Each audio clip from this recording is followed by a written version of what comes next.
ॐ स्थापकाय च धर्मस्य सर्वधर्मस्वरूपिणे अवतारवरिष्ठाय রামকৃষ্ণায় তে নমঃ। নমস্কার।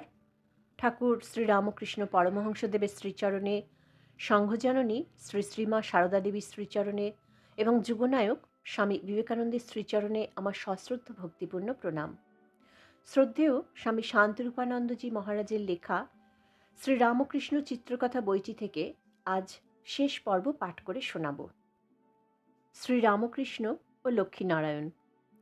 এখন থেকে কলকাতা ও আশেপাশের অনেক বিশিষ্ট লোক দক্ষিণেশ্বরের শ্রীরামকৃষ্ণের কাছে আসতে লাগলেন। তাঁর কাছে ভগবানের কথা শুনে আনন্দ পেতেন, শান্তি পেতেন। অনেকেই আবার তার ভক্ত হয়ে গেলেন। তাঁর এক মারোয়ারি ভক্ত ছিলেন, নাম লক্ষ্মীনারায়ণ। শ্রীরামকৃষ্ণের বিছানা ময়লা দেখে লক্ষ্মীনারায়ণ মারোয়ারি বললেন, আমি 10,000 টাকা লিখে দেব, তার সুদে তোমার সেবা চলবে। শুনেই শ্রীরামকৃষ্ণ অজ্ঞান হয়ে গেলেন। চেতন হবার পর বললেন, তুমি অমন কথা যদি আর মুখে বলো তাহলে এখানে আর এসো না। আমার টাকা ছোঁবার জো নাই, কাছেও রাখবার জো নাই। তখন লক্ষ্মীনারায়ণ হৃদয়ের কাছে দিতে চাইলেন। তাতে শ্রীরামকৃষ্ণ বললেন, তাহলে আমায় বলতে হবে, একে দে, ওকে দে, না দিলে রাগ হবে। টাকা কাছে থাকাই খারাপ, সেসব হবে না।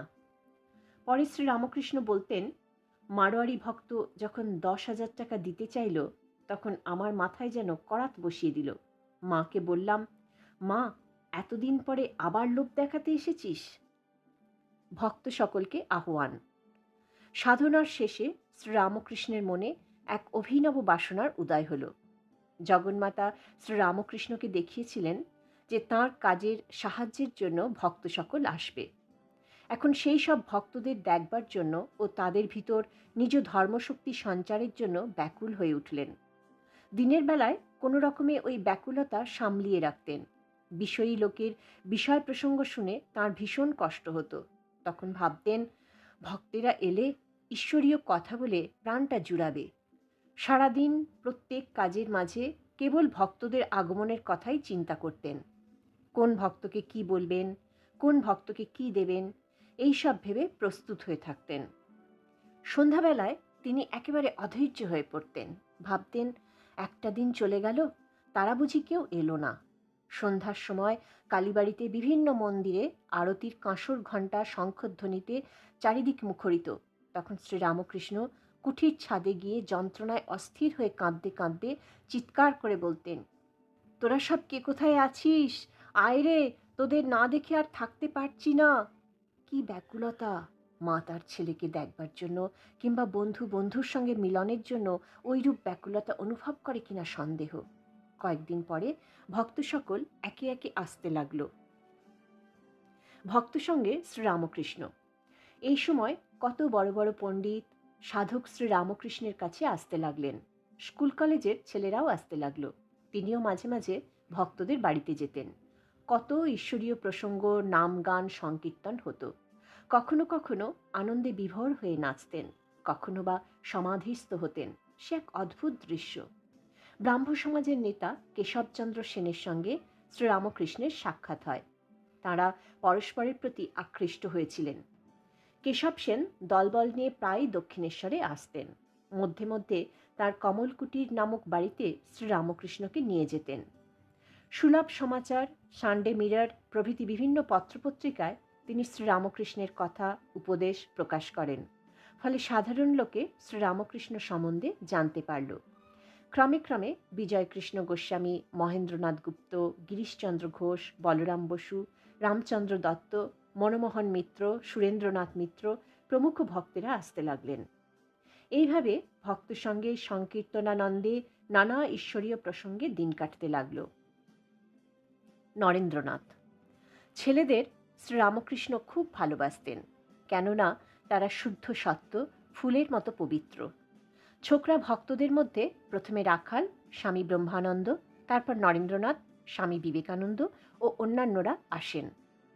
কলকাতার সিমলাপল্লীতে নরেন্দ্রনাথের জন্ম হয় 1863 খ্রিস্টাব্দের 12 জানুয়ারি।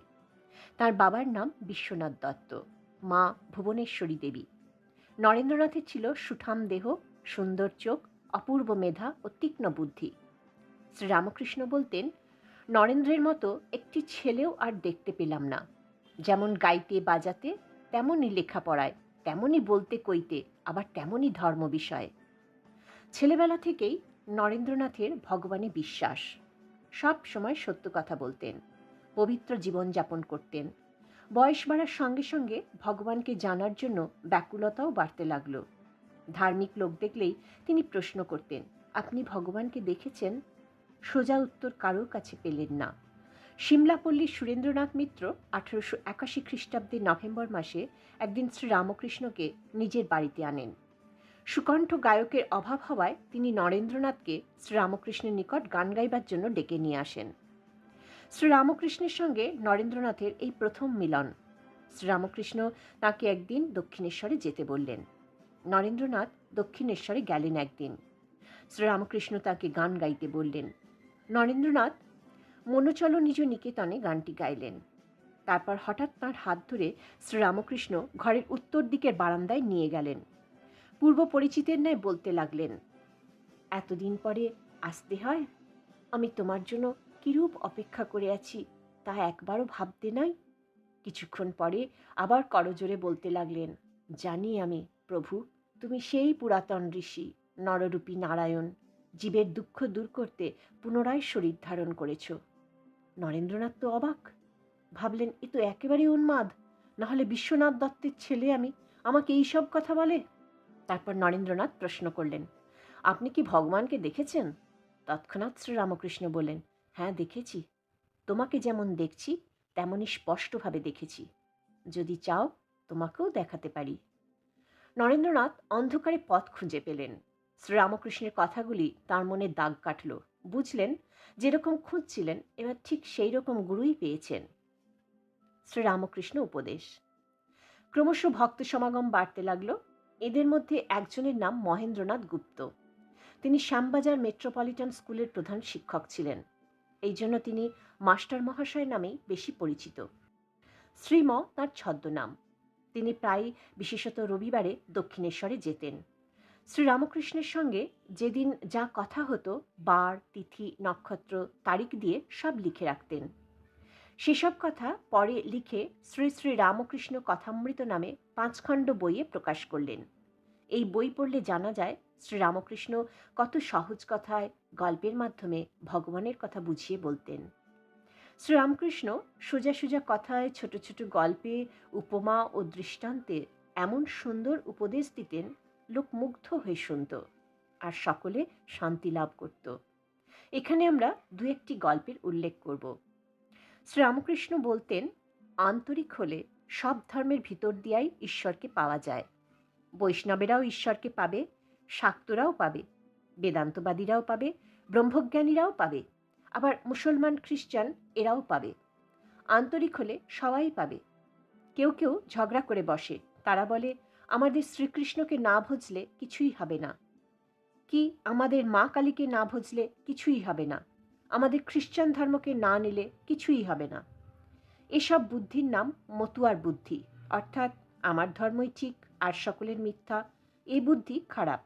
ঈশ্বরের কাছে নানা পথ দিয়ে পৌঁছানো যায়। কতকগুলো কানা একটা হাতির কাছে এসে পড়েছিল।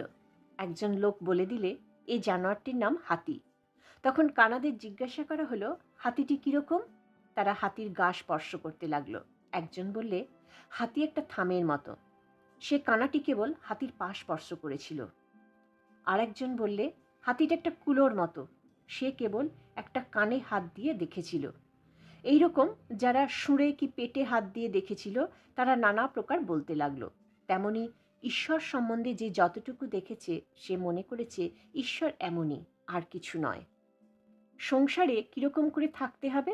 এর উত্তরে শ্রীরামকৃষ্ণ বলতেন, সব কাজ করবে, কিন্তু মন ঈশ্বরেতে রাখবে। স্ত্রী, পুত্র, বাপ, মা সকলকে নিয়ে থাকবে ও সেবা করবে, যেন কত আপনার লোক, কিন্তু মনে জানবে যে তারা তোমার কেউ নয়। বড় মানুষের বাড়ির দাসী সব কাজ করছে, কিন্তু দেশে নিজের বাড়ির দিকে মন পড়ে আছে। আবার সে মনিবের ছেলেদের আপনার ছেলের মতন মানুষ করে, বলে আমার রাম, আমার হরি, কিন্তু মনে বেশ জানে এরা আমার কেউ নয়। জনকাদি সংসারের কর্ম করেছিলেন ঈশ্বরকে মাথায় রেখে। পশ্চিমের মেয়েদের দেখো নাই, মাথায় জলের ঘড়া, হাসতে হাসতে কথা কইতে কইতে যাচ্ছে, আর নর্তকী যেমন মাথায় ঘটি রেখে নাচে, ঈশ্বরেতে মন রেখে সংসারে নানা কাজ করবে।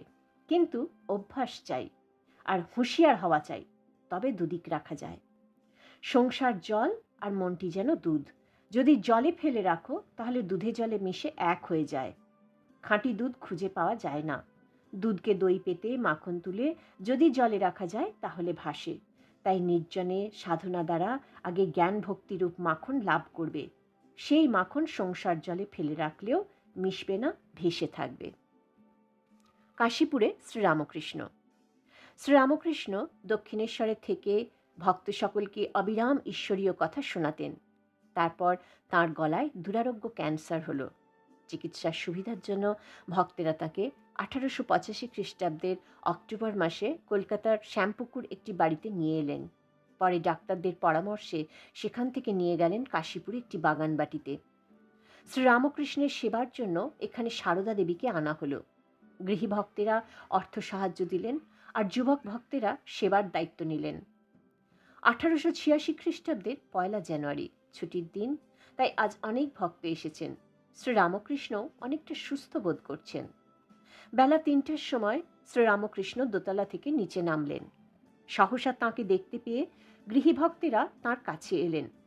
কেউ কোনো কথা বলার আগেই শ্রীরামকৃষ্ণ গিরিশচন্দ্রকে বললেন, গিরিশ, তুমি যে সকলকে এত কথা আমার অবতার তত্ত্ব সম্বন্ধে বলে বেড়াও, তুমি আমার সম্বন্ধে কি দেখেছ ও বুঝেছ?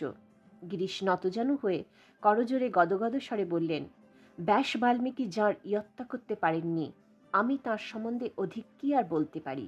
গিরিশের সরল বিশ্বাসে শ্রীরামকৃষ্ণ মুগ্ধ হলেন। সমবেত ভক্তগণকে বললেন, তোমাদের কি আর বলবো, আশীর্বাদ করি তোমাদের চৈতন্য হোক। এই কথা বলেই তিনি ভাবাবিষ্ট হয়ে পড়লেন। ভক্তগণ জয়ধ্বনি দিয়ে একে একে প্রণাম করতে লাগলেন। শ্রীরামকৃষ্ণ প্রত্যেককে স্পর্শ করলেন। ওই দিব্য স্পর্শে কেউ জ্বরের মতো দাঁড়িয়ে রইল, কেউ চিৎকার করে সকলকে ডাকতে লাগলো, কেউ ফুল দিয়ে তাকে পূজা করতে লাগলো, কেউ বা ইষ্ট দর্শন করতে লাগলো, ঠিক যেন পাগলের মেলা। প্রত্যেকের মন এক অনির্বচনীয় দিব্য আনন্দে ভরে গেল। কিছুক্ষণ পরে সকলের বাহ্যজ্ঞান ফিরল। ওই ঘটনা স্মরণ করে প্রতি বছর 1 জানুয়ারি কল্পতরু উৎসব পালন করা হয়। বিদেশি ভক্ত সম্বন্ধে দর্শন। শ্রীরামকৃষ্ণের প্রায়ই সমাধি হতো। একদিন সমাধি ভাঙার পর সারদা দেবীকে বললেন, দেখো গা, আমি এক দেশে গেছিলুম, সেখানকার লোক সব সাদা সাদা, আহা তাদের কি ভক্তি! শ্রীরামকৃষ্ণের এই দর্শন সার্থক হয়েছিল।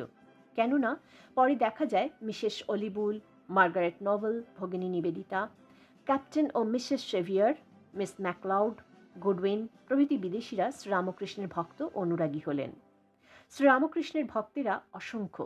ক্রমশ পৃথিবীর সর্বত্র তাঁর ভক্ত অনুরাগী বাড়ছে। সংঘ প্রতিষ্ঠা।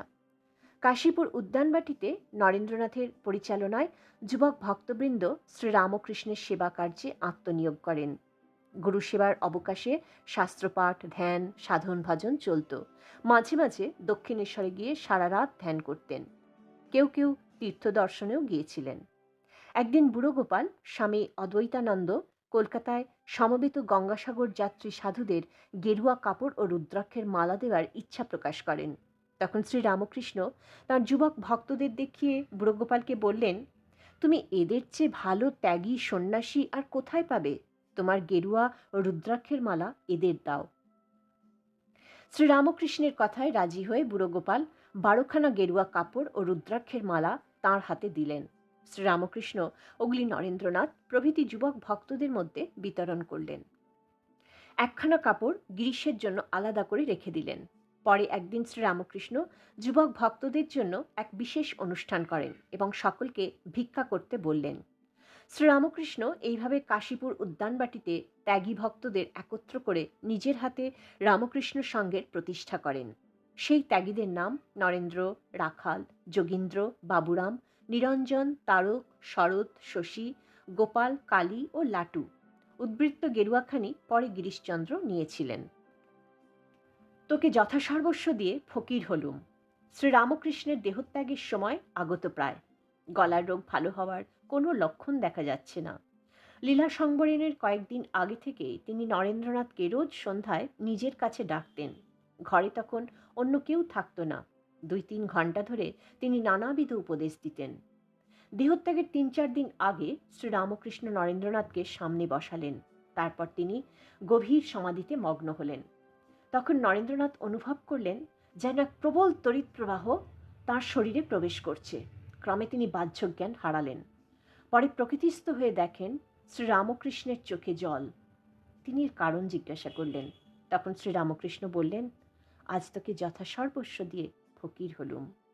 এই শক্তির সাহায্যে তুই জগতের অশেষ কল্যাণ করতে পারবি। কাজ শেষ হলে আবার স্বস্থানে ফিরে যাবি। লীলা শেষের 2 দিন আগে আরেকবার নরেন্দ্রনাথকে ডেকে শ্রীরামকৃষ্ণ বললেন, দেখ নরেন, তোর হাতে এদের যুবক ভক্তদের সকলকে দিয়ে যাচ্ছি, কারণ তুই সবচেয়ে বুদ্ধিমান ও শক্তিশালী। এদের খুব ভালোবেসে যাতে আর ঘরে ফিরে না গিয়ে এক স্থানে থেকে খুব সাধন ভজনে মন দেয় তার ব্যবস্থা করবি। যে রাম, যে কৃষ্ণ, সেই ইদানিং রামকৃষ্ণ। শ্রীরামকৃষ্ণের তিরোধানের দিন আসন্ন। চারিদিকে বিষাদের ছায়া। এই সময় একদিন নরেন্দ্রনাথ শ্রীরামকৃষ্ণের বিছানার পাশে বসে আছেন। হঠাৎ তাঁর মনে হলো, এই ভীষণ দুরারোগ্য ব্যাধির মধ্যেও ঠাকুর যদি বলতে পারেন যে তিনি শ্রী শ্রী ভগবানের অবতার, তাহলে আমি তাকে অবতার বলে বিশ্বাস করব, নতুবা নয়। আশ্চর্যের বিষয়, এই চিন্তা নরেন্দ্রনাথের মনে আসা মাত্র শ্রীরামকৃষ্ণ এই নিদারুণ রোগ যন্ত্রণার মধ্যেও নরেন্দ্রের দিকে মুখ ফিরিয়ে বললেন, এখনো অবিশ্বাস? যে রাম, যে কৃষ্ণ, সেই ইদানিং রামকৃষ্ণ, তবে তোর বেদান্তের দিক দিয়ে নয়। নরেন্দ্রনাথ অনুতপ্ত ও লজ্জিত হলেন। মহাপ্রস্থান। 1886 খ্রিস্টাব্দের 15ই আগস্ট, রবিবার, 1293 সালের 31শে শ্রাবণ। শ্রীরামকৃষ্ণের রোগ যন্ত্রণা আজ চরমে উঠেছে। যন্ত্রণায় ছটফট করছেন। সজল নয়নে সেবকগণ বিছানার চারিপাশে দাঁড়িয়ে। সন্ধেবেলায় শ্রীরামকৃষ্ণ কিছুটা সুজির পায়েস খেলেন। রাত্রি 1-2 কাশীপুর উদ্যানবাটি একেবারে নীরব। সহসা বিদ্যুৎ প্রবাহের মতন পুলকে শ্রীরামকৃষ্ণের দেহ রোমাঞ্চিত হয়ে উঠল। অদ্ভুত এক দিব্যকান্তি সারা দেহে ফুটে উঠল। তিনি সমাধিমগ্ন। সকলেই বুঝলেন শ্রীরামকৃষ্ণ দেহত্যাগ করেছেন। পরদিন শিষ্য ভক্তবৃন্দ খোল করতাল সংযোগে হরিনাম কীর্তন করতে করতে শ্রীরামকৃষ্ণের পুতদেহ কাশীপুর শ্মশানে নিয়ে গেলেন এবং কিছুক্ষণ পরে চিতাগ্নিতে আহুতি দিলেন। ভক্তগণ সকলেই অতিশয় বিহ্বল ও শোকগ্রস্ত, কিন্তু স্বল্পকাল মধ্যেই তাঁদের হৃদয় এক নতুন আশা ও উদ্দীপনায় ভরে গেল। তারা বুঝতে পারলেন শ্রীরামকৃষ্ণের পার্থিব দেহের অবসান ঘটলেও তিনি তাঁদের প্রত্যেকের হৃদয়ে উজ্জ্বলভাবে প্রতিষ্ঠিত রয়েছেন। অতঃপর দাহকার্য শেষ করে শ্রীরামকৃষ্ণের পবিত্র ভস্মাস্থি একটি পাত্রে রাখলেন। পাত্রটি মাথায় করে নিয়ে উদ্যানবাটিতে ফিরে এলেন, আর সকলের মুখে জয়ধ্বনি, জয় ভগবান শ্রীরামকৃষ্ণ জি কি জয়। আজ এই পর্যন্ত। আশা করি আজকের এই পাঠ আপনাদের সবার ভালো লেগে থাকবে। মায়ের কৃপায় আপনারা সবাই ভালো থাকবেন, সুস্থ থাকবেন, আনন্দে থাকবেন। ওম শান্তি শান্তি শান্তি। হরি ওম তৎসৎ। শ্রীরামকৃষ্ণ অর্পণমস্তু।